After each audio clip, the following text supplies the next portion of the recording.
Tales of Edgar Allan Poe. Tonight, The Telltale Heart.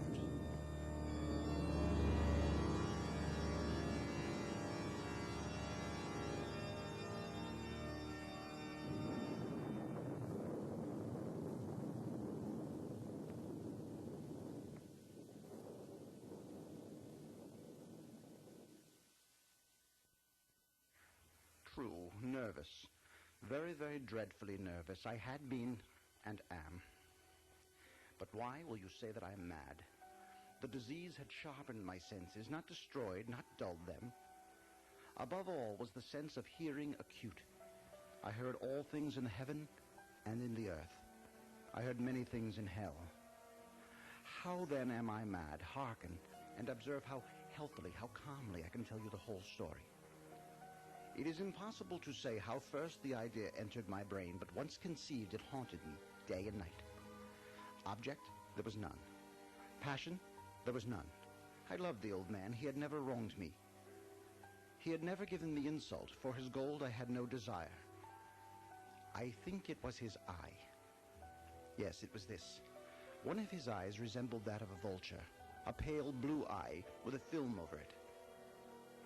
Whenever it fell upon me, my blood ran cold, and so, by degrees, very gradually, I made up my mind to take the life of the old man, and thus rid myself of the eye forever.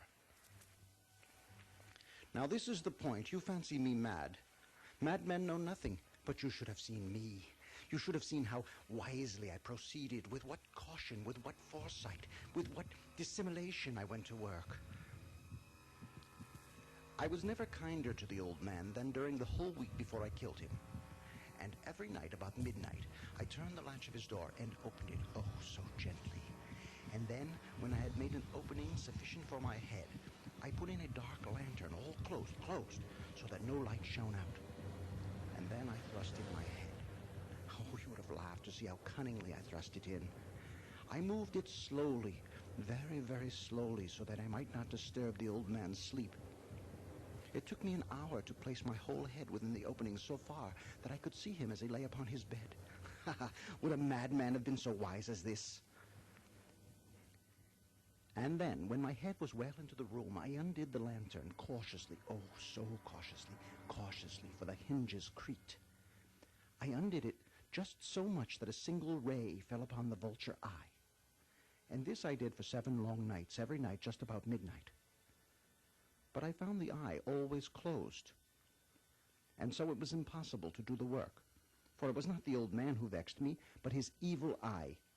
And every morning when the day broke, I went boldly into his chamber and spoke courageously to him, calling him by name in a hearty tone, and inquiring how he had passed the night.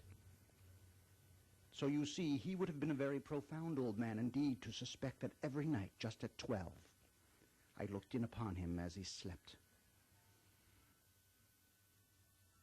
Upon the 8th night, I was more than usually cautious in opening the door. A watch's minute hand moves more quickly than did mine. Never before that night had I felt the extent of my own powers, of my sagacity. I could scarcely contain my feelings of triumph. To think that there I was, opening the door little by little, and he not even to dream of my secret deeds or thoughts. I fairly chuckled at the idea. Perhaps he heard me, for he moved in his bed suddenly, as if startled. Now you may think that I drew back, but no. His room was as black as pitch with a thick darkness, for his shutters were close fastened for fear of robbers. And so I knew the old man could not see the opening of the door. I kept pushing it on steadily.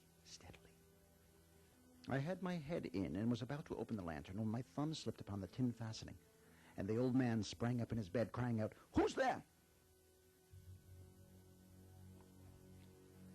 I kept quite still and said nothing. For a whole hour I did not move a muscle. And in the meantime I did not hear him lie down. He was still sitting up in bed listening, just as I have done night after night, hearkening to the death watches in the walls. Presently I heard a slight groan, and I knew it was the groan of mortal terror. It was not a groan of pain or grief.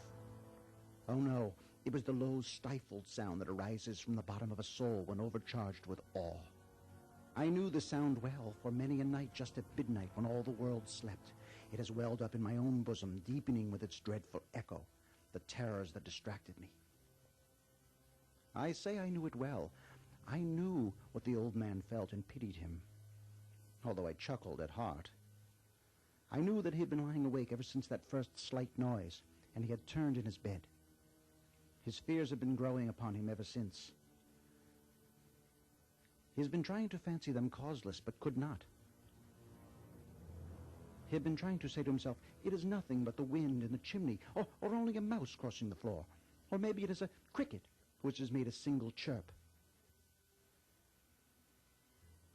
Yes, he has been trying to comfort himself with these suppositions, but he has found all in vain, because death, in approaching him, has stalked with his black shadow before him and enveloped the victim.